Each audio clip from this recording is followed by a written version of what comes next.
Saudação de paz, guerreiros, saudação de paz da parte do Senhor Jesus, o Cristo.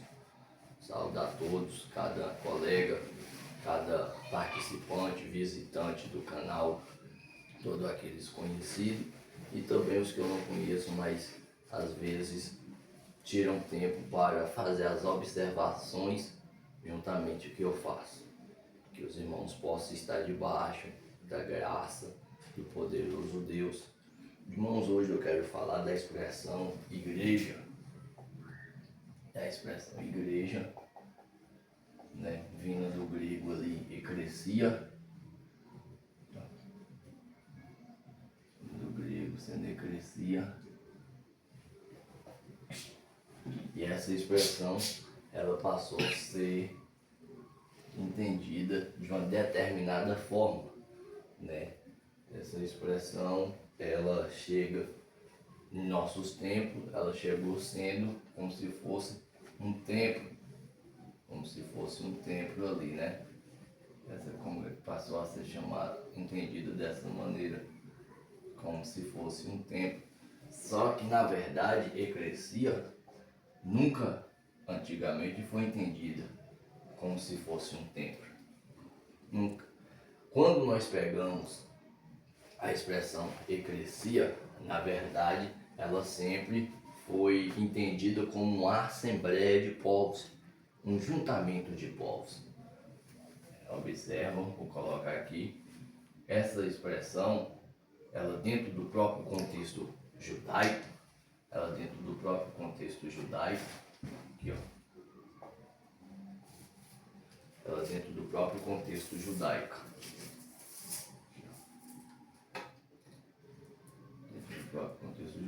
ela é a expressão kahal, ela é a expressão kahal, que seria essa expressão aqui, ó.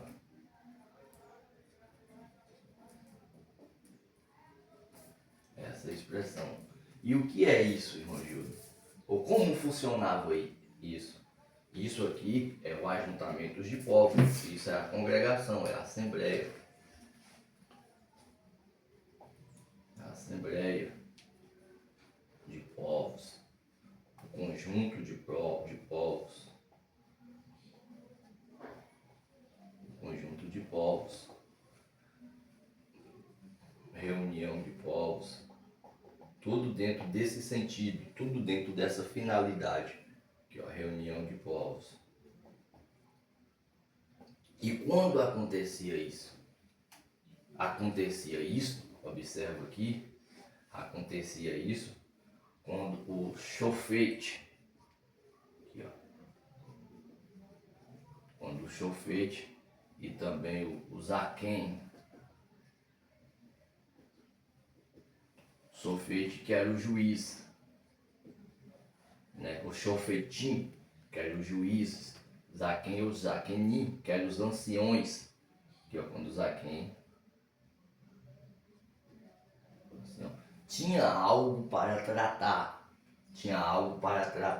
então o carralo, que é a congregação, os povos, ele saiu e ia geralmente até a porta da cidade, o portão da cidade ali. Aí saía o carralo, saía a congregação, e aqui no portão da cidade o juiz, juntamente com os anciãos, ia tratar de determinados assuntos, que ó, no portão da cidade seria tratado assuntos.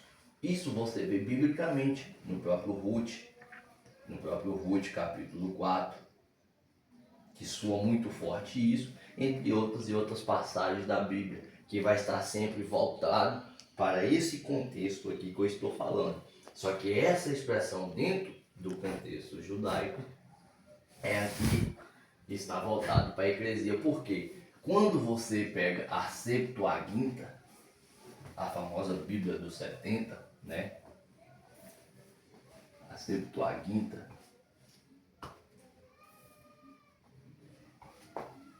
quando eles se depararam com a expressão carralo, que é a Assembleia de Povos, conjunto de povos, reunião de povos, eles colocaram essa expressão, substituindo agora dentro da língua grega, os judeus helenísticos colocaram com eclesia. E ó,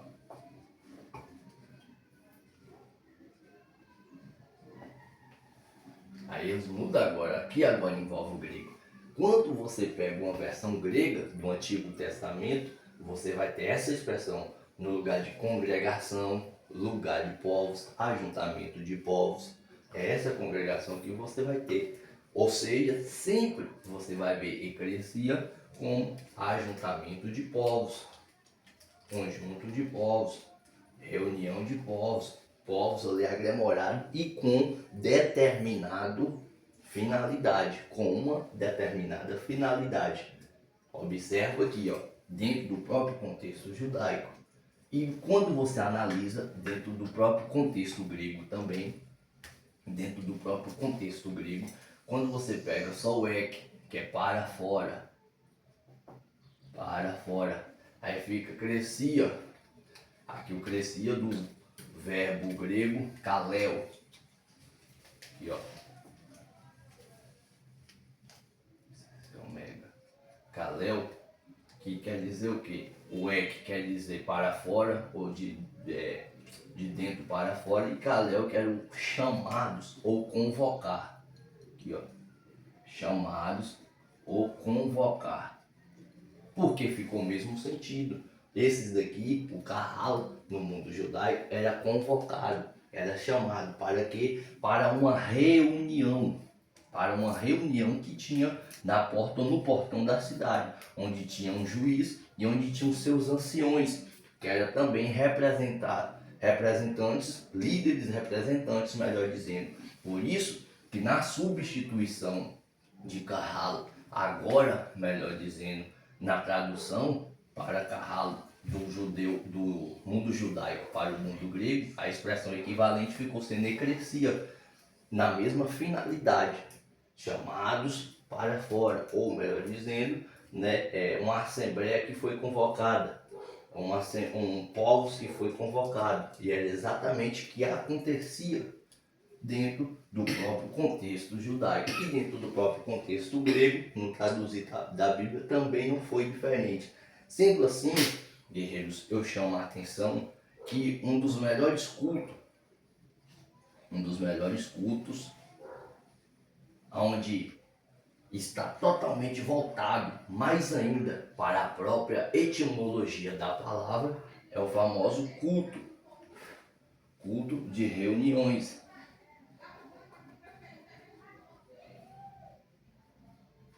O culto de reuniões é o culto que mais está centralizado, que mais está envolvido e que mais está alinhado, relacionado junto com a própria expressão igreja.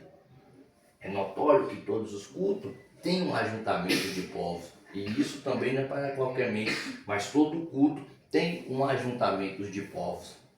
Só que é claro que tem culto ali que vai estar dentro do seu padrão, uns cantam, uns louvam, uns têm oportunidades, outros no final tem uma palavra oficial, né? Uma palavra ali final. Já tem outras congregações que um ou dois só que falam, mas enfim. Só que o culto de reuniões é o culto que mais está voltado.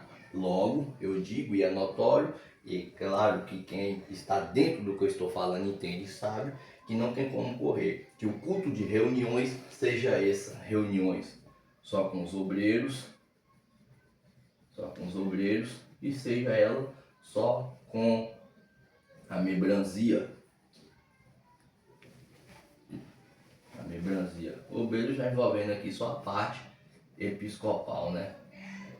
Só a parte episcopal da igreja, só aqueles que estão embutido, colocado, que faz parte da episcopologia da igreja. Episcopologia da igreja. E você sabe que o culto de reuniões é o culto mais menosprezado. Se a congregação tem 100, nesse culto aqui deve ir uns 15, uns 10, uns 20. Se a congregação tem 1000, vamos supor que 100 obreiros, deve uns 70, porque sempre o culto de reuniões ele é menosprezado, não sabendo que igreja nunca quis dizer templo, nem no próprio Novo Testamento você vê a expressão eclesia, que ela vai para o latim ecclesia, né, depende do acento agudo, e chega no nosso português como igreja. Nunca no Novo Testamento você vai ver apontando para templo, nunca. E quando você estuda a própria o próprio contexto grego, você vai ver que não funcionava dessa maneira. Deixa eu pegar um outro piloto aqui.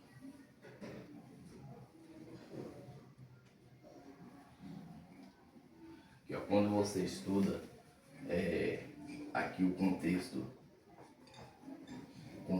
grego, quando você estuda o contexto grego, você vai ver que não era dessa maneira. Nunca teve a ideia de tempo. Nunca teve a ideia de tempo. Isso você estuda tanto na comunidade de Atenas, a famosa democracia ateniense, e outra. Dentro de uma reunião, seja de obreiros ou com toda a membresia, a reunião só é convocada para aquele povo. Isso acontecia dentro do próprio contexto grego. Não dependendo, não ia estrangeiro, não ia escravo, e dependendo dos assuntos não ia mulheres. Por quê? Porque funcionava, só era a reunião para os membros que era convocado, porque a assembleia nunca quis dizer templo, sempre reunião, e também era reunião para aquele povo. Quando se faz uma reunião hoje dentro de um templo, que a assembleia, o povo se reúne, você vai chamar um estrangeiro? Não, é apenas o povo que é envolvido na área eclesiástica, é apenas um povo membro dessa área eclesiástica. Aqui, dentro do contexto grego, a democracia ateniense chamava os povos ali, os públicos, e oficialmente convocava para determinados tratados, leis, era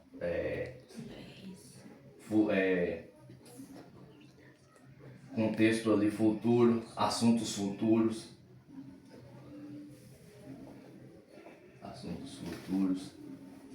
entre outros e outros, que tanto a democracia ateniense, eu estou dentro do contexto grego, estava apontada, tinha a sua finalidade com a expressão eclesia. Mais uma vez, saindo da frente para você ver, só analisar, dessa maneira que era entendida e subentendida. Dessa maneira, olha aí para ver se vocês assimilem melhor. Então, envolvia tanto provações de lei, eleger magistrado, julgar questões políticas, aqui ó, julgava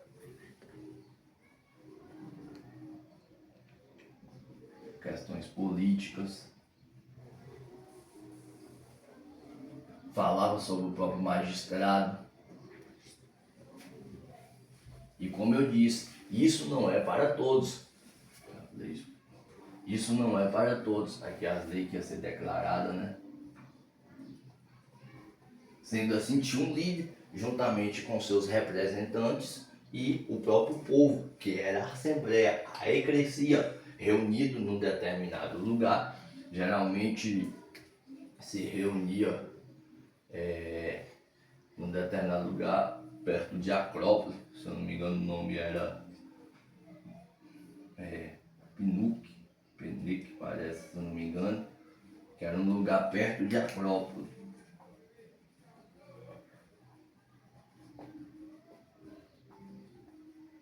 Perto de Acrópole. E sempre com essa finalidade, a Assembleia sempre teve essa finalidade. Nunca foi templo, até porque templo, dentro do próprio contexto grego e no Novo Testamento, podia ser tanto hiero ou naos. Aqui, ó.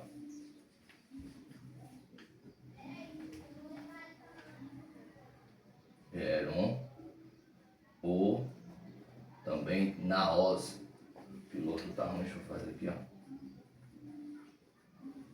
Hieron ou naos. Isso aqui, sim, é templo. Agora, a eclesia nunca foi um templo. E fiz apenas essa observação, para nós entendermos como é uma reunião. E aqui eu atento não somente para, é claro que eu vou ver a área eclesiástica, mas eu atento não somente para a área, aqui ó, eclesiástica.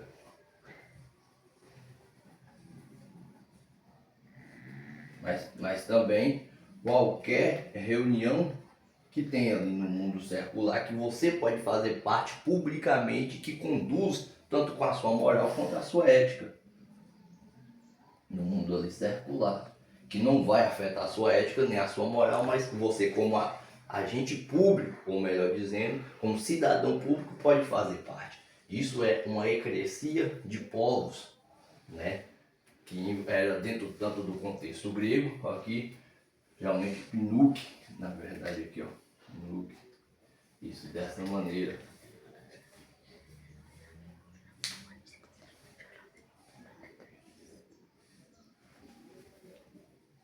Aí ó, Pinuk. Então isso sim é a finalidade de eclesia, que dentro do próprio contexto grego ela não mudou também a sua finalidade, teve a sua mesma finalidade, uma assembleia de povos convocada, ajuntamento de povos, conjuntos de povos, reuniões de povos, que essa rápida observação possa ser feita por todos, né? Temos o costume, vamos à igreja, mas na verdade vamos ao templo, vamos ali aonde congregamos, porque igreja é quando o povo se chegar lá e estiver todos reunidos e sabendo o melhor culto que está totalmente envolvido, direcionado, centralizado com a finalidade da expressão eclesia, é um culto de reuniões que é menosprezado por muitos.